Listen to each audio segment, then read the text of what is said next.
सबसे पहले मैं कि वो एक बुके श्री अशोक वाजपेयी जी को हम सबकी ओर से स्वागत के चिन्ह के रूप में प्रदान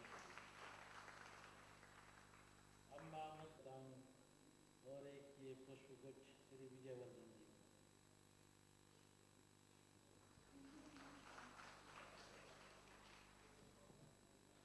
मित्रों,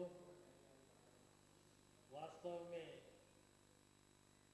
जब होता है, कोई मुंडन संस्कार का होता है, कोई दस्तरबंदी का होता है, पूरे वर्ष में संभवतः एक दो कार्ड ही ऐसे होते हैं जो समर्पण के होते हैं, बुक रिलीज के होते हैं। तो जैसा कि आज की सभ्यता का ये दौर है जिसको हम ये मान ऐसे हैं कलम को संभालने वाले जो अपनी कलम की ताकत के साथ इस सारी आंधी का मुकाबला करते हैं, और जहाँ भी कलम की कोई बात होती है हमें उसका स्वागत तालियां बजा के जरूर करना चाहिए। श्री अशोक वाजपेयी जी से निवेदन करूंगा कि सुमिता मिश्रा जी की सद्य प्रकाशित पुस्तक जरा सी धूप का लोकार्पण करें। तो लोकार्पण में श्री विजयवर्धन वो भी आगे आ जाएं।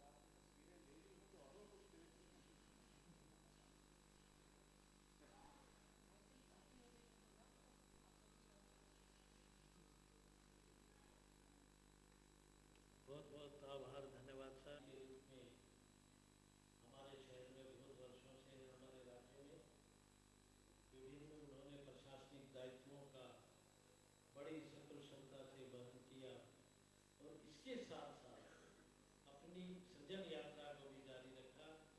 अंग्रेजी में उनकी पुस्तक संग्रह जरा सी धूप अभी अभी प्रकाशित होकर हमारे समक्ष आया है कि सुमिता मिश्रा जी महज एक रचनाकार की हैसियत से नहीं बल्कि एक संरक्षक की हैसियत से भी हमारे सामने आई है। चंडीगढ़ में इस सुंदर शहर पुस्तक के लोकार्पण में उन्हें व्यक्तिगत रूप से जहाँ बधाई और साधुवाद देता हूँ, वहाँ ये भी आशा जी, श्री विजयवर्धन जी, माधव जी, यहाँ पे उपस्थित सभी गणमान्य उपस्थितिगण, मेरे मित्र और दोस्त, प्रेस के मेंबर्स और बच्चों, मुझे हार्दिक प्रसन्नता हो रही है यहाँ पे आप सबका स्वागत करते हुए। ये एक अनुपम घड़ी है मेरे लिए और मैं सबसे विशेष स्वागत श्री अशोक वाजपेयी जी का करना चाहूँगी, जिन्होंने काफ़ी कष्ट उठा के इस मौसम में आज विशेष तौर से ये यात्रा करी, चंडीगढ़ पधारे और मेरी कविता संग्रह जरा सी धूप का लोकार्पण कर मुझे बेहद ही कृतज्ञ किया है। Thank you sir. मैं विजयवर्धन जी का, माधव का, आप लोग सबका स्वागत करती हूँ और सच बताऊँ तो आज के लोकार्पण समारोह को लेकर मेरे मन में जो सबसे बड़ी चिंता थी वो यही थी कि पर्याप्त मात्रा में श्रोतागण उपस्थित होंगे भी कि नहीं। और आप लोग सब ने यहाँ आकर मुझे समय देकर वाकई में मेरी हौसला अफजाई की है, जिसके लिए मैं आप सबका स्वागत भी करती हूँ और आभार भी प्रकट करती हूँ। माधव जी ने बहुत सुंदर हिंदी में कहा कि मैं कुछ कुछ बताऊंगी अपनी सृजन यात्रा एटसेट्रा के बारे में। तो मैं सबसे पहले तो ये कहना चाहूँगी कि ये मेरे सृजनात्मक सफ़र में एक नया मोड़ है, एक नया पड़ाव है, क्योंकि एक प्रॉपर पक्की कॉन्वेंट एजुकेशन का नतीजा एक ये भी होता है कि इंसान की एटलीस्ट मेरी सोच और लेखन अंग्रेज़ी में ज़्यादा थी, इनफैक्ट अंग्रेज़ी में ही थी। और शायद ये उम्र का तकाज़ा है, शायद ये एक back to roots kind of journey है कि पिछले कुछ वर्षों में मुझे अपनी सरजमी लखनऊ की भाषा मेरे जहन में उभरने लगी और मुझे लगा कि कुछ बातें, कुछ ख्याल मैं उसी बोली में कह सकती हूँ या कह पाऊँगी। सो कुछ लिखने लगी, धीरे धीरे वो इकट्ठा होती गई, फिर हिम्मत करके उसको एक किताब का स्वरूप दिया। अब उनमें कितना वज़न है, कितनी प्रतिभा है, वो तो आप ही तय कर पाएंगे। हर कवि या हर लेखक की तरह मैं ये ज़रूर कहूँगी कि मैंने ज़िंदगी के अलग अलग पलों को, अनुभवों को, पहलुओं को पृष्ठांकित करने की कोशिश की है और मैं ये उम्मीद ज़रूर करूँगी कि कम से कम कुछ रचनाएं उसमें, कुछ पंक्तियाँ शायद आपके अंतर्मन में कुछ गूंज पैदा कर पाएंगी। ये प्रश्न भी, क्योंकि अब जब भी कोई किताब आप रिलीज़ करें तो बहुत तरह के प्रश्न आज के प्रेस वाले पूछते हैं, तो मुझसे ये प्रश्न आज पूछा जा रहा था कि आपकी साहित्यिक शैली आशावादी है या निराशावादी। तो मैं भी सोच में पड़ गई, क्योंकि फ्रैंकली मैंने अपने लेखन के बारे में तो कभी सोचा ही नहीं कि वो आशावादी है या निराशावादी, कि मैं लोगों को प्रेरित करने के लिए लिख रही हूँ और कि समाज को बदल दो और ये कर दो। लिखना और ख़ास तौर से कविता तो सबसे पहले जब संत तुलसीदास ने स्वांता सुखाय लिखा था तो फिर हम क्या चीज़ हैं, हम भी अपनी खुशी के लिए लिख रहे थे। ये तो भगवान की कृपा है कि वो एक आज पुस्तक के रूप में है। और बट हाँ, मैं ये ज़रूर कहना चाहूँगी कि ये लेबल्स हैं बेसिकली, एंड ज़िंदगी में दोनों ही धाराएं शायद साथ साथ चलती हैं, जो पॉजिटिव और नेगेटिव की। आपके शोहरत के या जश्न के पलों में भी शायद जो क्षणभंगुरता का एहसास है वो रहता है, और अंधेरों के या निराशा के पलों में भी थोड़ी सी हिम्मत या कहें ज़रा सी धूप काफ़ी है राह दिखाने के लिए। और इसलिए शायद किताब का शीर्षक भी यही है, ज़रा सी धूप, क्योंकि हम आज की दुनिया में, आज के जीवन में हमेशा ज़्यादा की भागदौड़ में लगे रहते हैं, पर अगर वो सही चीज़ें हैं, खुशी है, तसल्ली है, हिम्मत है, विश्वास है, तो थोड़ा भी बहुत काफ़ी है, और गलत चीज़ें हैं तो बहुत ज़्यादा भी पर्याप्त नहीं है। सो मैं आशा करूँगी कि ज़रा सी धूप को आप लोग एक जेंटल नज़रिए से पढ़ेंगे, और आपका फीडबैक मेरे लिए बहुत बहुमूल्य रहेगा। अपनी बात समाप्त करने से पहले मैं 2 शब्द धन्यवाद के भी कहना चाहूँगी। सबसे पहले अपने माता पिता के लिए। हमेशा की तरह मुझे दुख है कि मेरे फादर नहीं हैं इस मोमेंट में मेरे साथ, बट ये बहुत खुशी है कि मम्मी हैं, वो स्पेशली लखनऊ से आई हैं, इसके लिए ये किताब भी उनको ही समर्पित है। एंड ये हर एक को लगता है कि उनकी माँ सबसे अच्छी है और लगना भी चाहिए, पर मैं ये कहना चाहूँगी कि वो भी एक बहुत हाई अचीविंग इंडिविजुअल रही हैं, और बहुत सारी जिम्मेदारियों के, एक डॉक्टर हैं तो मैंने उनको देखा, एक चाइल्ड स्पेशलिस्ट हैं, देखा है बहुत ही प्यार से छोटे छोटे बच्चों को ट्रीट करते हुए, बहुत ही सख्त तरीके से प्रशासनिक फैसले लेते हुए, क्योंकि वो प्रिंसिपल और डायरेक्टर भी थी मेडिकल कॉलेज की, और बहुत सहज भाव से हम लोग से, हमारे लिए हमेशा उनके पास वक्त था। तो ये जो कॉम्बिनेशन है, मुझे लगता है ये एक रोल मॉडल था मेरे लिए। एंड पर मैं आपको आश्वासन दिलाती हूँ कि मैं आई थिंक उस रोल मॉडल से अभी काफ़ी दूरी है। कोशिश यही है कि उनकी प्रेरणा की तरह मैं उसको फॉलो करूं। साथ ही मैं अपने पति परमजीत और बेटियां आरुषि और गुरमेहर का भी हार्दिक आभार व्यक्त करती हूँ, क्योंकि ये ज़िंदगी को हमेशा रोचक बनाए रखते हैं और सफ़र रोचक रहना चाहिए। और विशेष तौर से मैं अपने मित्रगण दोस्तों का आभार व्यक्त करती हूँ। कुछ दोस्त तो स्पेशली जो मेरे कॉलेज के टाइम के दोस्त थे वो स्पेशली दिल्ली से चल के आए हैं सिर्फ इस लॉन्च के लिए, और सभी आप सबका बहुत बहुत आभार। और अंत में अशोक वाजपेयी जी का एक बार फिर तहे दिल से शुक्रगुजार हूँ मैं कि उन्होंने मेरी पुस्तक का लोकार्पण करके उसको भी बहुत मान सम्मान दिया है, मुझे भी। Again a very big thank you sir, मैं आपकी बहुत बड़ी एडमायरर हूँ, और जितनी आपकी बातें मैं सुनती हूँ उतनी ज़्यादा वो एडमिरेशन बढ़ती जा रही है। उन्होंने मुझे याद है जब वो चंडीगढ़ लिटरेरी सोसाइटी के लिट फेस्ट में आए तो वो बात कर रहे थे, वो स्वयं भी बहुत जाने माने प्रशासनिक अधिकारी रहे हैं, कि जब उनके बैचमेट्स उनसे कहते थे कि ये तुम किन किन चक्करों में पड़ गए हो, ये कल्चर और राइटिंग और ये और वो, इससे क्या लाभ होगा। तो मुझे उनकी एक बात बहुत अच्छी लगी, उनकी ही सेड कि इससे मैंने कोई लाभ नहीं होगा, और अगर लाभ है भी तो बहुत ही, and this is the phrase जो मुझे अभी तक याद है, बहुत ही विलंबित लाभ है। तो मुझे उनकी वो बात याद भी है और मेरे जहन में भी है। तो एक बार फिर आप सबका बहुत बहुत शुक्रिया। हरीश जैन जी का बहुत शुक्रिया जो मेरे प्रकाशक हैं, उन्होंने बड़ा जोखिम का काम उठाया है कविता की किताब को पब्लिश करके, थैंक यू हरीश जी।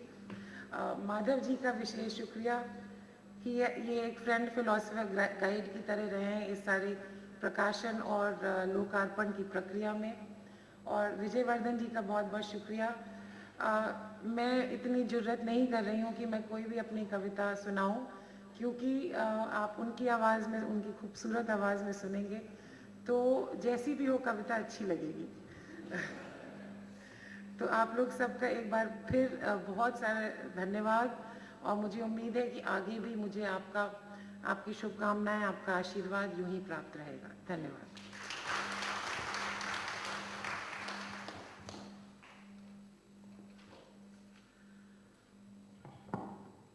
बहुत बहुत धन्यवाद सुमिता मिश्रा जी। बड़े उन्होंने सहज भाव से अपनी सृजन प्रक्रिया के बारे में बताया। हमारे हिंदी वालों में होता ऐसा है कि कई बार जब हम आमंत्रित करते हैं लेखक को तो इतनी सारी बातें कह जाता है कि किताब बहुत पीछे रह जाती है। तो ये भी खुशी की बात है कि सुमिता जी ने बड़ी ईमानदारी के साथ, बड़ी सहजता के साथ और बड़ी सौम्यता के साथ अपनी बातें रखी। कोई है जहाँ आपको लगता है कि नर को नारायण में परिवर्तित होते हुए देखना कितना आश्चर्यचकित करता है आदमी को। एक ऐसी यात्रा जो फर्श से शुरू होकर अर्श तक पहुंचती है। इसी तरह उनकी एक पुस्तक आई कुरुक्षेत्रा, जिसमें उन्होंने कुरुक्षेत्र के माध्यम से पूरी भारतीय संस्कृति को एक साथ रखने की कोशिश की है। ये किताब भी अपने आप में एक मील का पत्थर है, और जो लोग हिस्ट्री और हेरिटेज से प्यार करते हैं उन्होंने विजयवर्धन को देखा शायद ना भी हो, लेकिन उनकी आवाज़ दूर दूर तक गई है। एक फोर्ट्स ऑफ इंडिया नाम का एक बड़ा ज़बरदस्त सीरियल DD1 पे आता है जो विजयवर्धन की आवाज़ में है। जब आप देखेंगे तो लगेगा आपके कि जैसे सच में कोई किला बोल रहा है। विजयवर्धन को जब भी देखता हूँ मुझे एक शेर याद आता है, जादू है या तिलिस्म तुम्हारी जुबान में, तुम जो भी कह रहे हो हमें एतबार है। मैं ऐसे ही एतबार करने वाले रचनाकार विजयवर्धन जी को आमंत्रित करता हूँ अपनी आवाज़ में मैडम सुमिता मिश्रा जी की कुछ कविताओं का पाठ करेंगे। विजयवर्धन।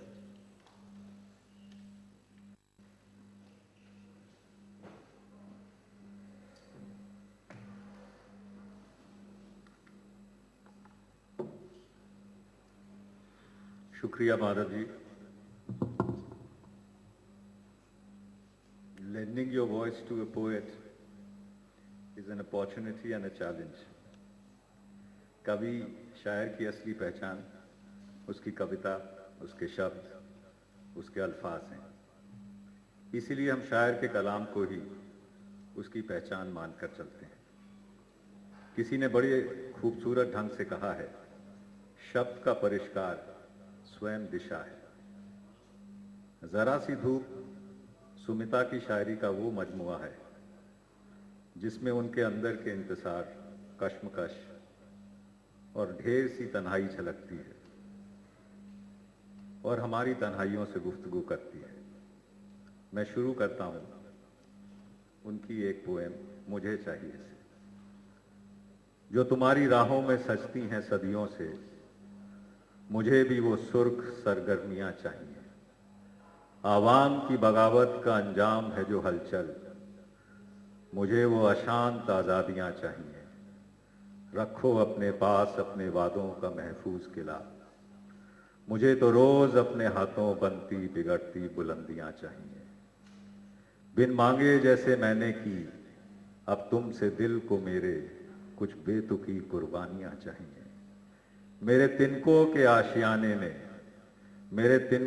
आशियाने ने हिम्मत बढ़ा दी इस कदर कि अब जीने के लिए मुझे बेखौफ आंधियां चाहिए। इंसानी रिश्तों की नजाकत को सुमिता ने अपने अल्फाज के नाजुक धागों से इस मजबूए में बखूबी बुना है। उनकी मदर यहाँ पे हैं। एक बहुत खूबसूरत पोएम सुमिता की मैं पढ़ता हूँ। शीर्षक है अच्छा है। अच्छा है तुम पास नहीं हो माँ, तुम्हारी गोदी में सर रखकर छुप कर मैं बिखर जाती। ये आंसू रोक ना पाती। मेरे जीवन का शोक तुम्हें हिला देता, मेरे सवालों का तुम्हारा मासूम दिल क्या जवाब देता। मुझे इतना टूटा सा तुम कहाँ देख पाती, दोनों को एक साथ कैसे समझाती। अच्छा है तुम पास नहीं हो माँ। खुद को संभालने का तजुर्बा और पक्का किया है आज हमने। अपने हृदय में बारिश समेट कर, अपनी ही बाहों में खुद को लपेट कर, कभी आज को देख कर, कभी कल को याद करके, कुछ पल रो लिए जी भर के। अब मैं भी माँ हूं, कुछ तुमसे तुम्हारी ममता ली, कुछ बेटियों की उधार ली और खुद को कर लिया प्यार, चुपचाप लिया पुचकार। तुम्हारे जैसा नहीं ये दुलार, नीरस काम चलाऊ सा है, फिर भी अच्छा है तुम पास नहीं हो माँ। मेरे मन का अंधियारा तुम्हारी आंखों से बहे, मैं नहीं देख पाती, नहीं सह पाती, मेरा दिया ये दुख तुम्हारा। अच्छा है तुम पास नहीं हो माँ।